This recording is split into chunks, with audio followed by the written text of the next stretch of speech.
Now for the bit of the show where we find out what's quickest, the fifth gear shootout.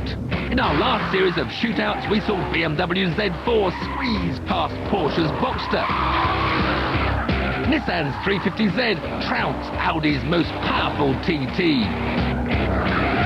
And proved that round our Anglesey circuit in Wales, the 3 Series CSL is a massive 2 seconds quicker than the standard M3. This week we're looking at 2 10-grand sport hatches, pitching Citroen's new C2 GT, the fastest C2 yet with 110 horsepower and a manual gearbox, head-to-head with the only thing that comes close to it for the money, Ford's Sport Car. The latest and fastest version of one of my favourite handling Super Minis. And there's an added twist to this week's challenge. You'll get the chance to win the car that's fastest.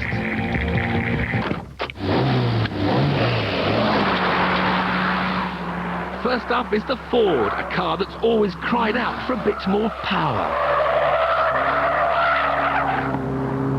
Well, now with this sports car, it's finally got an extra 25 bhp. And they've flared out its arches and given it lower tweaked suspension so it handles even better. It's got soft-ish brakes, which sometimes feel like they could be a bit sharper and yet do the job really well. It's got great steering feel and a lovely gearbox. With minimal body roll and surprisingly little understeer, the sport car is ready to set the pace. Keep it neat and tidy. The first bit of radar stops the clock at 25.1 seconds. The next bit of the hairpin is reaching 38.7.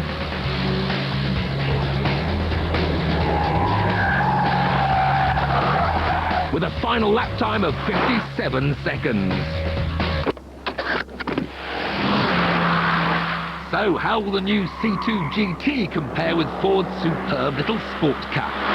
For all the fuss that Citroen have been making about this being a rally homologation special and sticking a GT badge on the back, I have to say I'm a bit disappointed having stepped into the interior. The so-called sport seats are more like soft armchairs, and there's nothing that sporty about the feel of this chassis either. It's very soft with more roll than the Ford, and the gear change is definitely a lot looser.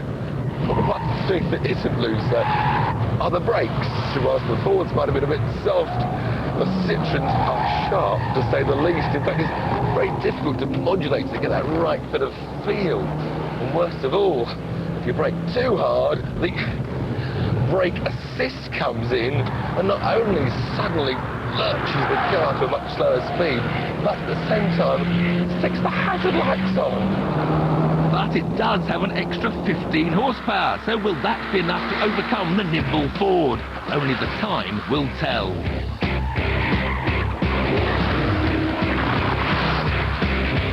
By radar, it's edged 0.3 of a second in front. And by the hairpin, it's stretched that to half a second. But there's still the high-speed left-right-left of Douglas Mountview to come. Steady. And while it doesn't gain any more time, it hangs on to pip the sports car and bathe in a moment of glory. Head-to-head, the Citroen C2 GT is the fastest, and it's the car you can win in the latest fifth-gear competition. Talking of competitions, here are all the cars we gave away last series. You entered in your thousands, doubtless all with the same thoughts. It won't be me. I never win anything. Well, think again. Allow me to introduce Stephen Orchard from Nottinghamshire, who won our Volvo T5 stealth car, previously owned by one Quentin Wilson. Mumtaz Sadiq from Leeds, winner of our mint 80s Golf. Wayne Bruce from Chelmsford, who took home this iconic classic Jag, and Gordon Blair from Fife, who had the pleasure of winning a brand new Hyundai Getz.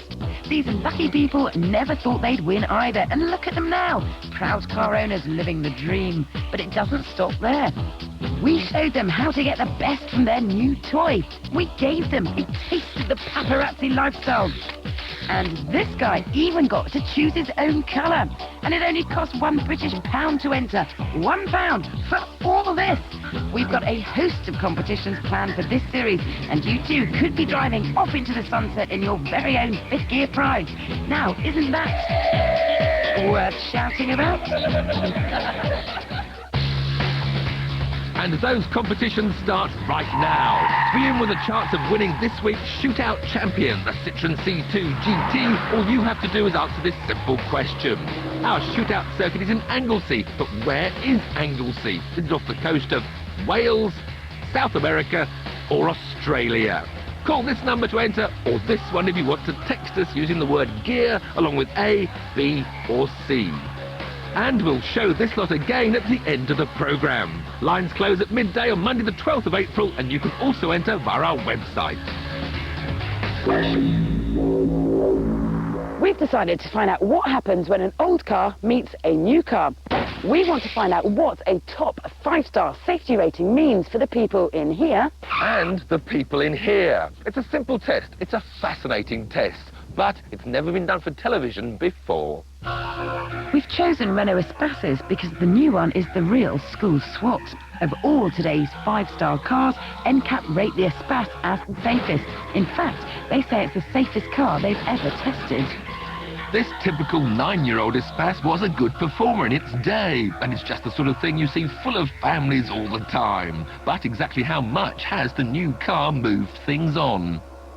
Renault say it'll absorb 2.5 times the energy of the old car, whilst the body shell has been stiffened to help withstand high-speed crashes. But if you're not careful, that extra rigidity can transmit increased forces to the next weakest link in the chain, the passengers. So it's vitally important to bring them to as graceful and as cushioned a halt as possible.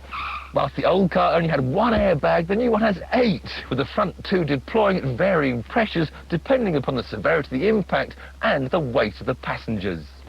There are airbags running along both sides to protect the head, and in the first 2 rows there are airbags at chest level. Drive off without a seatbelt on, and an annoying bong drives you mad, which scores big points with NCAP. The cabin boasts even more clever features, like the seatbelt pre-tensioners. 5 milliseconds after a crash, they take up the slack to prevent this happening. Then there's the reinforced rear seats to keep luggage at bay, close contact head restraints all round, and proper 3-point seatbelts in the back. No nasty lap belts to chop you in half here. On paper, it's a state-of-the-art safety system, but how well will this goody two-shoes do in our real-world crash? To find out, we've come to the Motor Industry Research Association's Havoc area, a secret test site in the middle of nowhere used by the military and government. It has £200,000 worth of electric drum winch, a beast that boasts the power of 200 car engines. When we press fire, a network of cables will pull the 2 cars into one another at 35 miles an hour, guided by a high-tension wire. We're lining them up for the collision the NCAP test is designed to replicate, driver's side to driver's side, just like a real-life head-on smash. In the cabin are a right pair of dummies. Meet Tiffy and Vic, our stunt stand-ins. Worth £100,000 each, they're wired up to record the G-forces on every part of their bodies. Time to make your predictions and place your bets. Do you still think they don't make them like they used to, and the new car will tear like tissue? Or do you think the new car will demolish the old one? Perhaps you're sceptical and think that the 5 stars are just a marketing ploy and both cars will perform similarly. Well, don't blink and you won't miss it.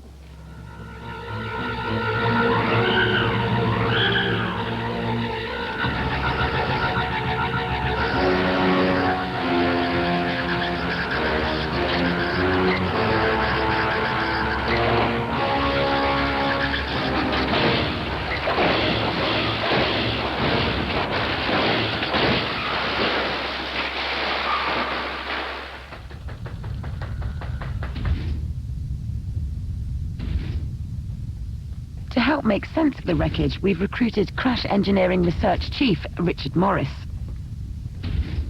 Now, Richard, I first have to say, I mean, this is your job, but to me, I'm always shocked by the amount of damage it's done. And this is just two cars at 35 miles an hour going head-to-head. I mean, this guy's just jammed in.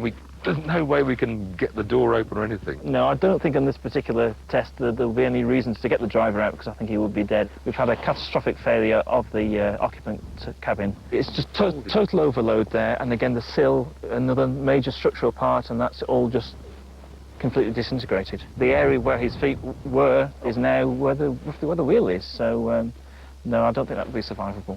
But the torso seems to have gone out of the seatbelt even. The seatbelt hasn't helped him. That's right, I think the seat has actually gone inboard, and that's why he's partly come out of the seatbelt. And because the driver was lurching around, he wasn't in the airbag's line of fire, which meant it was rendered useless. So, a car that's only 9 years old and yet a lot of damage. Indeed, yes, not whereas good at all. the newer model looks at first glances to have fared better. Let's see if we can open the door on this one. No, that's still not going to budge, but looking inside, the driver's feet are still on the pedals, there's no intrusion of the steering wheel, but the airbag hasn't gone off, so that's wrong. Well, it depends on how the car has determined the severity of the impact. If we look at the front of the car, if I move these parts off here, you can see that the main structure here is still fairly intact. We've had a little bit of deformation up here. And that's a designed crumple zone. It is, yes. You can see the features to allow it to crush there. So we believe that the car has decided that this was not a severe enough impact to fire the airbags. This high-speed footage shows how the red car comes to a much more abrupt stop, with the black car's wheels rolling for longer, indicating a gentler deceleration. All the new Espace felt it had to do to protect its occupants was fire the seatbelt pre-tensioners, evidenced by the cracked plastic at the anchor point and mild chafing on the belt itself. Presumably this damage wouldn't have been as bad if this car had hit a car of similar age. Yes, I believe that's true. This car has seen a lot of damage because it's hit a very, very stiff modern NCAP car. If it had hit a similar car to itself, there'd have been less damage, less injuries, and perhaps the driver would have survived. So, I mean, it really is a classic double-edged sword. Yes, I believe it is. And until we see more cars which are highly Euro NCAP star rated, then we'll see this problem as they hit the older cars.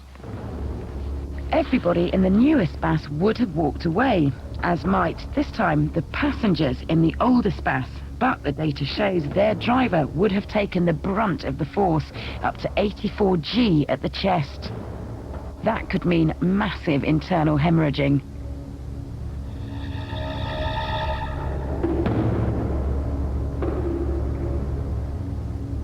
The driver's legs would probably have been seriously fractured, with the thigh bones being pushed back through the buttocks. Blood loss would have been enormous, and with access to the lower legs being so restricted, the emergency services would have taken 30 to 40 minutes to extract him. Survival was highly unlikely, and remember, all this at just 35 miles an hour. If that's got you concerned that you can't afford a safe car, then don't worry. A highly rated car in the right size for you may be cheaper than you think. 5-star cars start at around £5,500 for a second-hand Renault Laguna, and there's a whole host of cheaper 4-star cars that will stand a crash much better than that oh-so-tempting old banger you've got your eye on. The Euro NCAP website has all the ratings, and if you need any more motivation to go there, just remember this.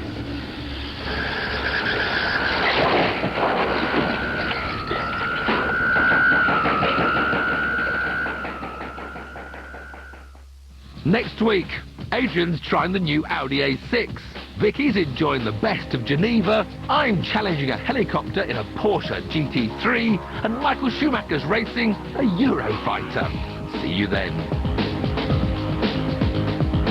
Well, they think they're entering a game show, but the police are waiting to slap on the handcuffs. Donald McIntyre gives the criminals the biggest shock of their lives. The big sting is tomorrow night at 8. Up next tonight, our movie No Escape.